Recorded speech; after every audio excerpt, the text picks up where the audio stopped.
It's time to take a look at another PS3 launch title. This one, I'm sure very few of you have played or even heard about. This is Genji Days of the Blade, and I honestly had zero interest in this game, and I played it for the first time and went into it not really knowing what to expect. While I'm sure some of you may not even know this game existed, I'm sure by now you heard of the famous Giant.Enemy.Crab memes that arose from the Sony E3 2006 conference. Yeah, that's this game. This is the one that's based on actual ancient history but has giant enemy crabs, and there's a lot of other mystical things shoved in here as well. I went into Genji with an open mind. This is actually the second Genji game ever made, and this PS3 launch title acts as a sequel to the previous entry. So jumping straight into this one, it's needless to say that I was pretty lost the entire time. I actually had no idea what was happening, and well, there's some basic stuff, but the plot here gets very convoluted, and can I just be completely honest with you all and just say that I don't remember much of anything that happened here story-wise? So let's talk about the visuals first. I think we should get that out of the way. I picked up Genji after seeing this game's cutscenes. This game was also famously advertised from the Play Beyond trailers where Lance Reddick did voiceovers talking about like the Cell broadband engine and this is a pixel. I love those commercials. They showcase this game with some downright beautiful cutscenes, and we're talking very comparable to the pretty CGI scenes used in the earlier Final Fantasy games. And truth be told, these scenes are animated for the entire story, so you at least get to watch really cool mid-2000s CGI unfold for the entire narrative here. But the actual game, it looks alright. It's got this fixed camera system, so you can only look at what the game really wants you to look at, and everything here is heavily stylized. Some environments look really good, and I like this particular level with the boats, and you have to kind of maneuver your way from ship to ship. The water here looks pretty decent, I would say. But the actual in-game character models do look pretty good. I would consider this actually a step above some of the better looking games from 2005 to 2006 that we saw with the Xbox 360.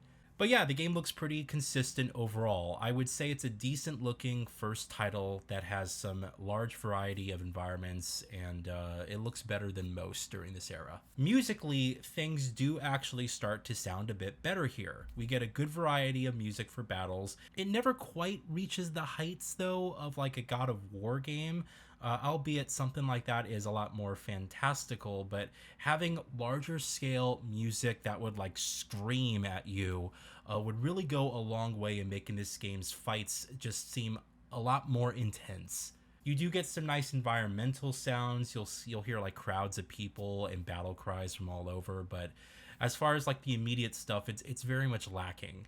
I thought the music and the sound design in this game were just fine. It never really made a point to make a huge impact, but it's at least present when you're playing the game. Why don't we take a break and take a look at the cover art for Genji Days of the Blade.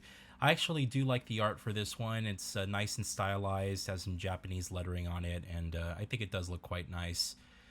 Cool look at the spine there, and then if we turn it over, we have history turned legend with a couple of different screenshots and some information kind of setting up the premise, so that's nice.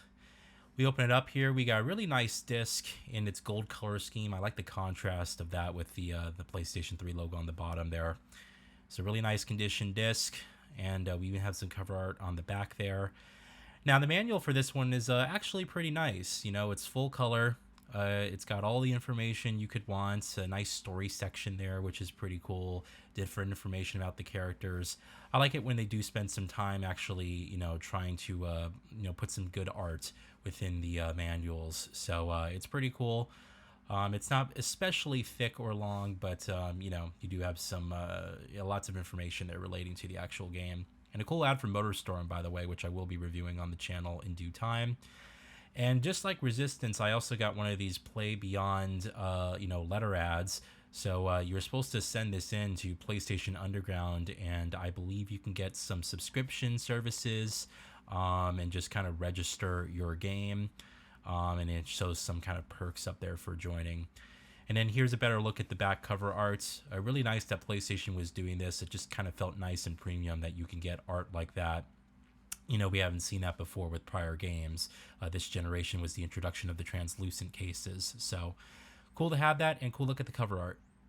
Now, the gameplay of Genji, well, the less said, the better, to be quite honest.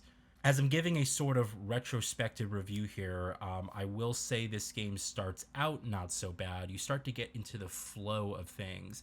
And then you realize, really quickly actually, that the same combos work so well against all enemy types. And so what happens is, for the next 6 to 8 hours of gameplay, you just rinse and repeat the combos that work.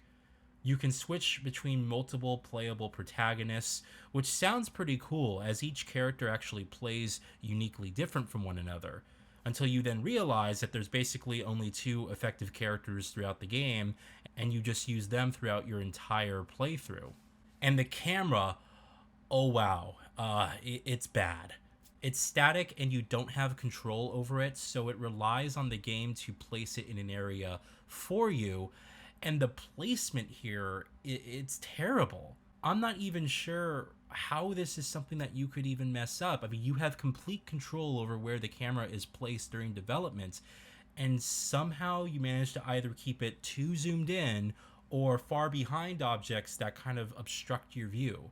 How do you mess this? I don't know how they did it, but they did. I didn't even reach 4 hours into the game before I just stopped caring about anything I was doing. The latter stages have you do challenge rooms, and there's like this loop section near the end of the game where you just do the same thing. It's like some puzzle, and I just wanted to bend and crack my disc. For what is an 8-hour game, today's gamers would probably say this is extremely short, but it feels exhausting to play.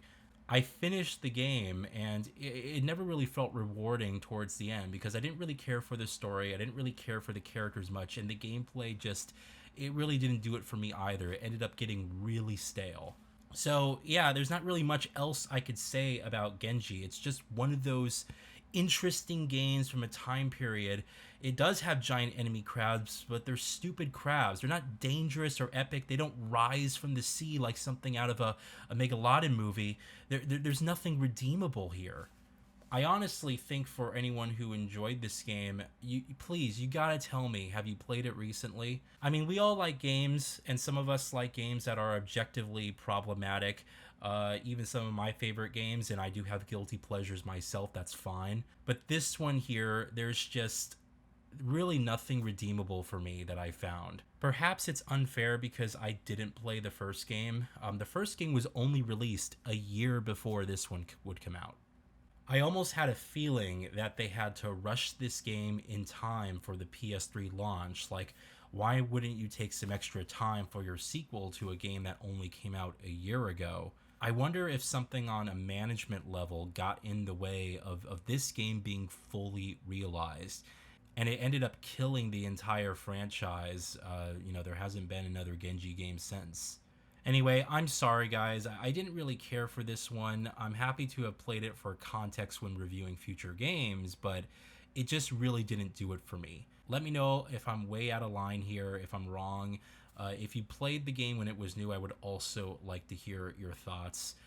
Was it a little bit better with the context of gaming back in 2006? But yeah, we've had better launch games from prior consoles, and this one to me just felt way too problematic, and there wasn't anything that was engaging that I found. So thanks for watching, peeps. I really appreciate you all, and yeah, let me know what you think in the comments.